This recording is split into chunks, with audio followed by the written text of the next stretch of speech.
Abuse in all forms are daily reality for many Nigerian children, and only a fraction of them get help. 6 out of every 10 children experience some forms of violence, and most times they go unreported. Nigerians woke up to the shocking viral video of a middle-aged woman pulling out an 8-year-old girl from her car and slamming the girl on the ground in Enugu. In Ogun State, the police arrested 3 suspects, including a pastor, for the murder of a final year student of Lagos State University for ritual purposes. These are top stories on the program today, but first, let's bring you up to speed with crime news making the headlines. I'm Ivy Kano. Welcome to Crime Watch.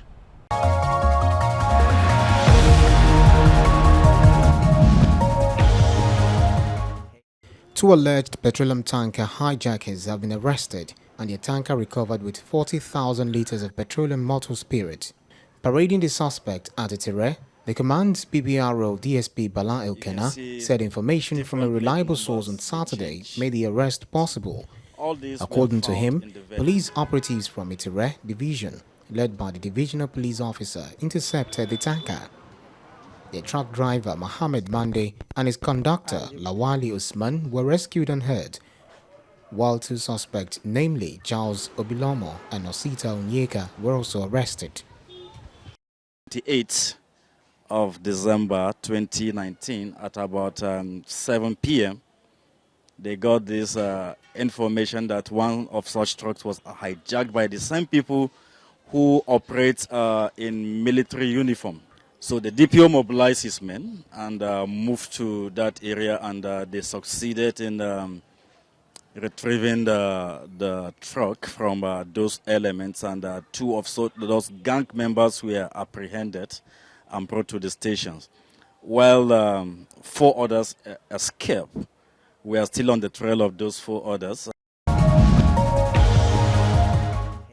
To step up its fight against kidnapping, cultism, and other criminal activities in Delta State, the police command has set up a special operational squad known as Safe Delta. The team is made to strengthen its operational capacity and security patrol throughout the state. Delta State government had donated 21 operational vehicles to the command, which are to be deployed to the 3 senatorial districts of the state to aid their activities in crime fighting.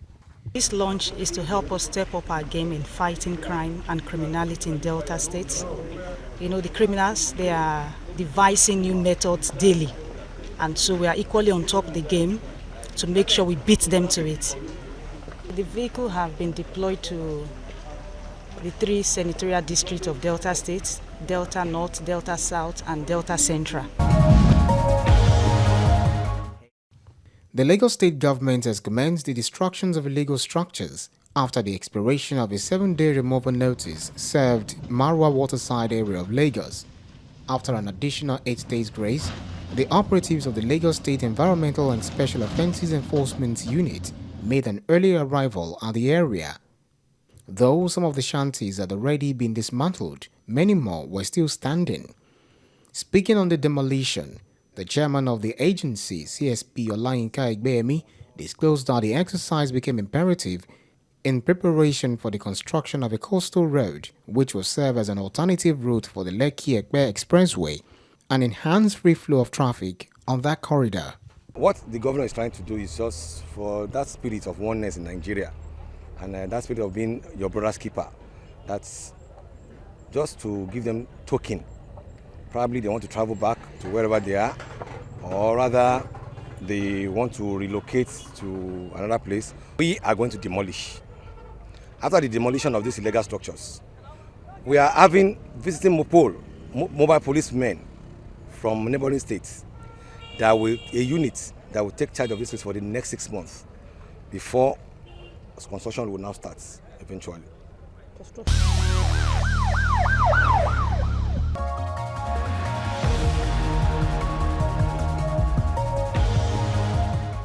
Police in Enugu State arrested a middle-aged woman, Amaka Otolohi, after she was caught on video pulling out a little girl from her car and slamming her on the ground. Now, investigation is underway to determine if an uncle of the 8-year-old girl trafficked her for financial gains. We gathered that he was the one who handed the girl over to the woman who is now a suspect. Was he the agent? Let's find out. The video went around showing the suspect thrusting the little girl out of her car and on the floor. She went ahead to show affection to her crying baby.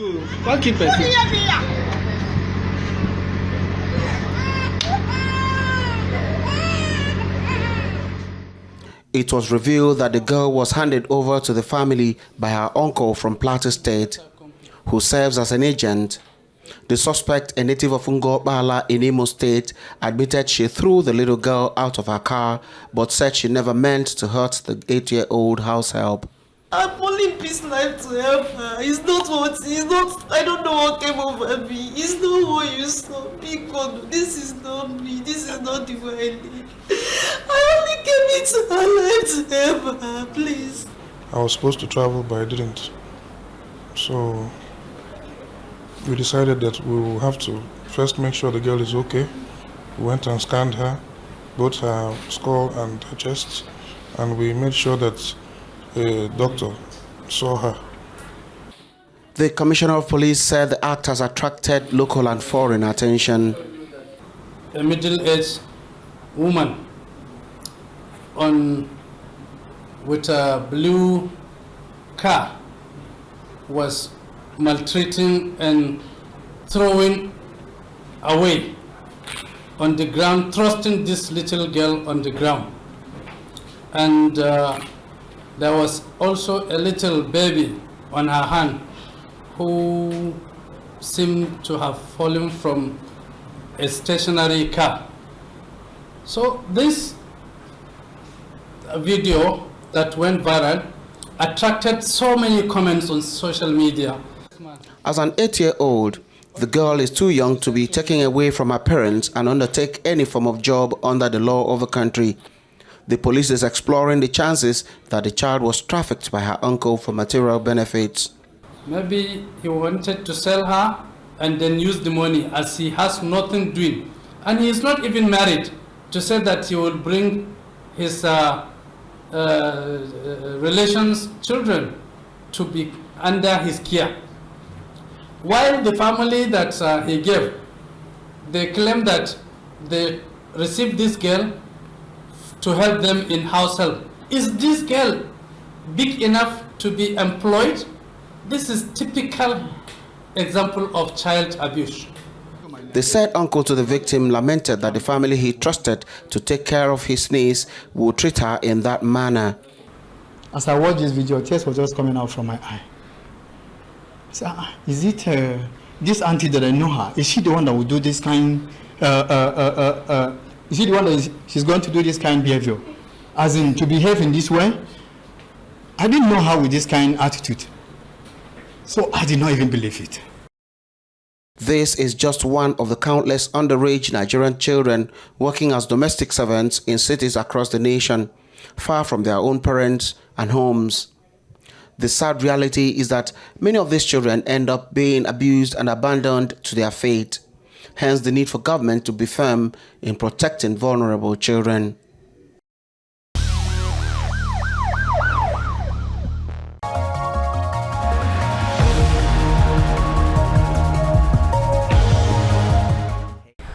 Call this cannibalism and you may not be far from the truth. 3 suspects, including a pastor who allegedly killed and ate the body parts of a final year student of LASU, have been apprehended in Ogun State. It's been alleged that the act formed part of ritual to get rich quick.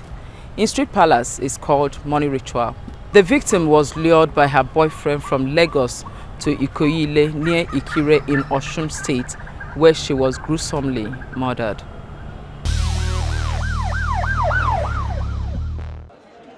Call this cannibalism, you may not be far from the truth. This is another form of man inhumanity to fellow man. The Commissioner of Police Ogun State Command says a young man connived with a pastor to use his girlfriend for money ritual for himself and his mother. He alleged that the boy lured the victim from Lagos to Ikohile near Ikire in Osun State and killed her with the assistance of a pastor. This is a clear case of ritual murder, as the pastor confessed to have used knife to sever the head of the girl from the neck and rip open her stomach and remove the heart that was used in the preparation of the mixture, which all of them drank. The head, the two breasts, the two palms, and were burnt to ashes for powder, and it was divided into three. Part for the concoction that was eaten, part for the soup, then part was used like I don't know how I'm going to put it, like a sacrifice. And what they used for the sacrifice was hen. The mother of the lead suspect said she ate the concoction prepared by the pastor who was praying for her, but she never knew she was eating human hearts. She added that his son introduced the pastor to her for prayer, for blessings, and turnaround in her business. Yes, they told me that it is part of the sheep that they killed. They are going to use for that concoction for me because I asked. So my intention was it was the sheep that I ate. It was when I got to the police station, when the whole scenario happened, that they now told me that it is not the sheep that I ate, it was human hearts that I ate. For the pastor, he confirmed that he led the ritual process and that his actions were alien to the teachings of the Bible. It's not allowed in the Bible. It's not allowed at all. The Bible says, be your brother keeper. It's not to be your brother kill. It says, thou shalt not kill. I told the boy that I've never done this thing before. This is first time. Let's try, because the person that gave me, I will know that he have some weight. So I don't believe that there is a ritual in any way. For the father of the victim, it was a big loss. She's grown up. She went to school. And when one is envisaging that within the next few months you'll be going for a youth call, and you start celebrating that you have a graduate in your house, a woman, some people conspire to kill her. The suspects will soon be charged to court. Meanwhile, the Commissioner of Police appealed to parents to always monitor their children and keep them away from desperate people with negative mindsets about life.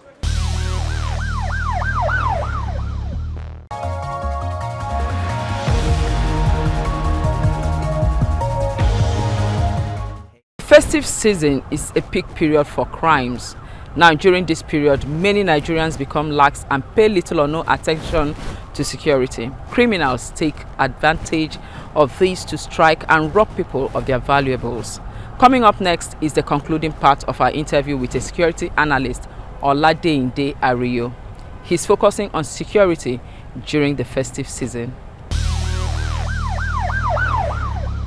We'll be discussing security during the Yuletide season. You know, given the fact that people will be going to the malls, the crowd, how do you think people can protect themselves, you know, especially when they're in a crowd? Thank you very much. As a professional, one of the things I cherished in the university was personal information management, i.e., you don't give people information about yourself anyhow. Information should be given on the need-to-know basis. For instance, I can tell you only 3 people know I'm here now. Okay? Why? They are the ones who need to know I won't be home. So they should know where I am. Others, maybe when they see me on TV, will know where I am. But Nigerians, we are very robust people, very churlish, we talk. Especially when those of us who want to be validated by the third party, so they begin to give away information about themselves, and this doesn't help. So people, first of all, should learn not to discuss themselves, not to discuss their itinerary, especially with strangers, and even those who know your driver too, your houseboys, your housekeepers, they are elements of danger. As a rule, I don't enjoy going to crowded places, especially when I have this consciousness that I'm not safe, okay? Because in those places, there are no deliberate security measures to take care of emergencies. So it remain high risk territories. But people don't know. I'm sure when they listen to what we're saying now, they'll be wondering, oh, is it that bad? Yeah, it's that bad. Some people will go with children, either they will be behind or in front of them, while they are eyeing people and eyeing other things. Some window shopping, before you know, the kids could get stranded, and then they get straight, they walk away. Anything can happen from there. Apart from that, the way you carry your bags and personal effect also matter. There are people there, you think they've come to enjoy facilities or buy things. No, they're not shopping. They're only looking for careless shoppers who they can steal their things, and then before you know, they are gone with it. Secure as you think the malls are, they still steal cars. And then I know somebody who has lost 2 cars in one of those malls. And we had to sit down and explain to that person, you make yourself a victim. Because in all of these things, there are target attacks and then there are random attacks. By target, I mean they eyed you, they were after you, okay, directly. But with the random, they're just looking for anybody who is like a dissects or not appearing to be smart. Then they pick on that person, and if it's their own bill, then they strike. So to avoid being compromised, you too must be very careful. And then reflect that you are alert all the time. It's important. Okay, you talked about personal information management. Can you elaborate more on that? Remember, in our growing up years, we use our diaries to warehouse personal information. Okay? Like, I wanted to say social media and how people manage information. At times, you see people give information, I'm leaving point A to point B. Is that right? It doesn't matter whether you're my sister and we're very close. I would want you to access whatever I put in my diary. But social media came now, people easily release information about themselves on the social media. I mean, I'm in London on vacation. Why do people have to know? By the time you coming back, and then they come after you, looking for the unspent pounds or dollars, and looking for the things you brought, which they will want and cannot afford. You won't know that you have inadvertently released yourself to them. Now, some could have broken into your apartment in your absence, knowing that you are not around. Now, it becomes very difficult for security to probe, the agencies now, to investigate or probe, are able to track who did also all of such things, because they had their way. You gave them the information that you won't be around. It's high time we stopped those things. For travelers, how do you think they can protect themselves? Well, in personal information management, you look at protecting yourself when you are in your house, when you are in your office, or when you are in transit. In transit could mean going to the bank, going to the hospital, or wherever, any other place. The question is, who and who should know that you are traveling? I have a culture. If I am traveling tomorrow out of Lagos, my driver will not know today. Okay, if he's supposed to leave his house by 5 a.m., I'll call him by 4. That I should get extra things so that we may be leaving the city. So when he gets to me, and I simply say, let's go towards Mowe. I didn't say Ibadan. We are going to Benin. No. Don't forget that. Just go towards Mowe. From Mowe, we hit Agawa. Okay, turn towards Ijebu. If he had any evil intention, whoever could have given information that my guy is traveling, come and waylay us. We've already given them a shake-off. Because they had Mowe, they had Shagamu, they had Ijebu, and then we are already headed towards Benin. Okay, so you don't just tell people about yourself, about your plan. We are going to learn it tomorrow. We are going to do this. We are going to be there for many. Announcing your hotel, and then even your room number. Those are careless pieces of information people give away, and then when they get compromised, some will say, it's their mother's arrival or some witch or wizard from their hometown. No, it's self-inflicted injury. Yeah, it is. When you are traveling with your car, if you know you are leaving on Monday, let them work on that car Tuesday, Thursday, so that Friday, Saturday, Sunday morning, you will have driven that car and be sure it's in top form. No use hitting the road now and then having a breakdown. It leaves you at the mercy of the elements and criminals. Anything can happen. But when your car is okay, you are sure of safe arrival. For those traveling by public transport, what are those specifics you think they should take care of? In those days, as a Uniben undergraduate, I remember we were used to standing by the road to board unregistered vehicles. If a couple of times they broke down in the middle of nowhere and we suffered, sometimes we slept in that place overnight. Life has changed from that time. We can no longer afford that. In your own interest, if you are traveling, there are a lot of registered transport companies. Go there, get a booking. If anything happens to you, they will take charge. If a vehicle breaks down, they will provide the backup as against the one you pick by the roadside. It's penny wise, pound foolish.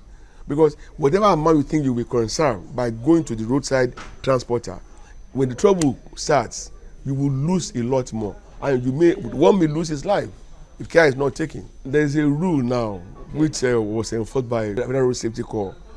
Every vehicle has a manifest indicating the name of the traveler, the address, phone number, next of kin, and contact information too.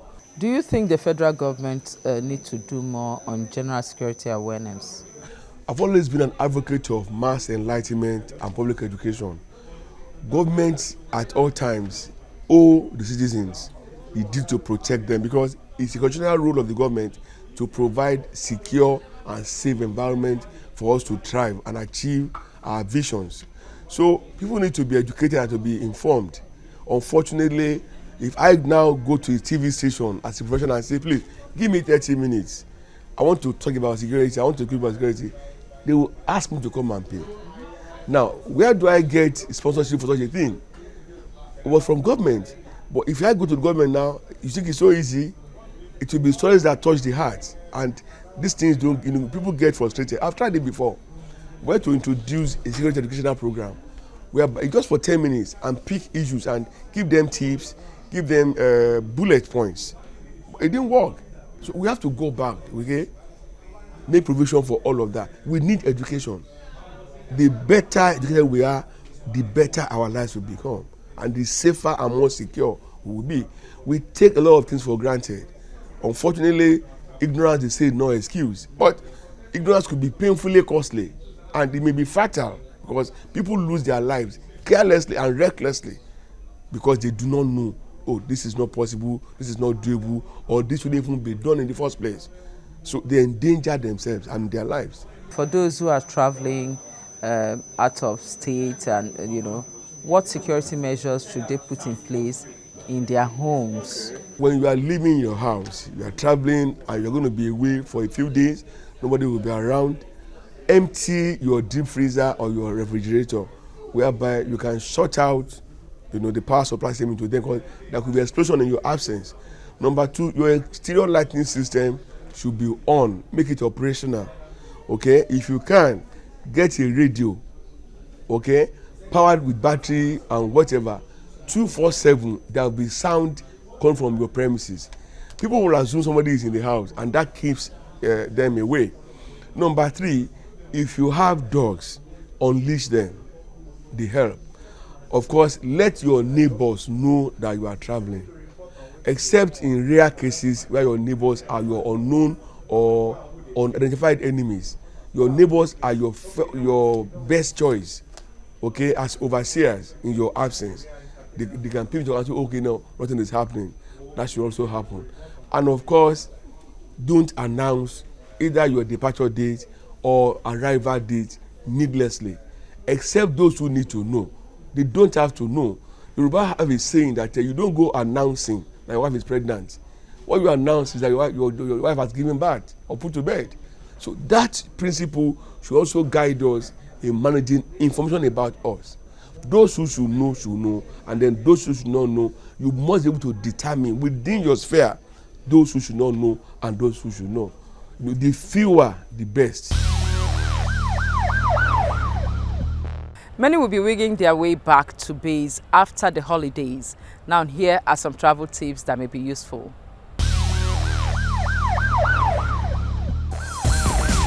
Important travel safety tips you should know. Write down emergency info. If disaster strikes, there will be no time to search for numbers of police or ambulance services. You will also be too stressed and panicky to think straight. Lock up your valuables. Traveling with anything valuable is usually a bad idea. Your job is to minimize easy opportunities for theft.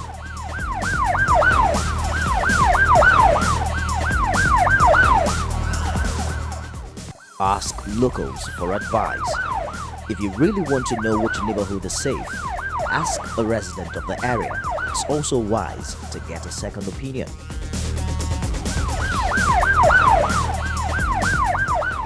Don't share too much with strangers. Making your itinerary more public on social media can be a roadmap of your movements. It's a sort of thing someone with ill intentions would love to know. Beware of your clothing. The wrong clothes scream. It makes you a target for scammers and thieves. The less obviously you look, the less attention you get from wrong people.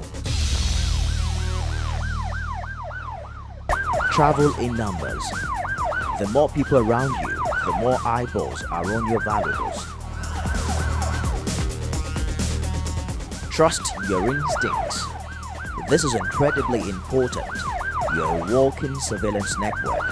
Your body sees and hears more things than you could process. That's Crime Watch this week. Stay with us for more updates on our social media platforms at TVC News NG using the hashtag Crime Watch. Do have a fantastic new year.